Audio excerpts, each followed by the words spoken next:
თავდაცვის სამინისტროში მიმდინარე რეფორმებთან დაკავშირებით საქართველოს თავდაცვის მინისტრი ლევან იზორია ვეტერანების საქმეთა სახელმწიფო სამსახურის დირექტორ ვლადიმერ იმნაძეს შეხვდა.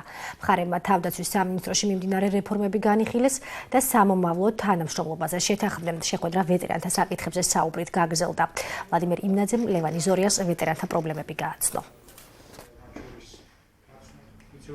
მახარებს ის გარემოება, რომ მის მიერ დადებითად იქნა შეფასებული და მოწონებული და მხარდაჭერილი რეფორმები, რომელსაც ჩვენ თავდაცვის უწყებაში ვახორციელებთ, იმიტომ რომ ჩვენ ძალიან დიდ მნიშვნელობას ვანიჭებთ ბუნებრივია ვეტერანების მოსაზრებას, დავსახეთ თანამშრომლობის ძალიან კონკრეტული გეგმები და თავდაცვის სამინისტრო მისი კომპეტენციის ფარგლებში ბუნებრივია გააგრძელებს ინტენსიურ და აქტიურ თანამშრომლობას ვეტერანებთან მომავალში. ურთიერთქმედებაში უნდა გადაწყდეს ის საკითხები, რაც ვეტერანების წინაშე დგანან. ის პრობლემები, რომლებიც ვეტერანების წინაშე დგანან. ის ჩატეხილი ხიდი, რომელიც იყო თავდაცვის სამინისტროს და ვეტერანთა სამსახურს შორის ადრე, ის გამთლიანების სტადიაშია.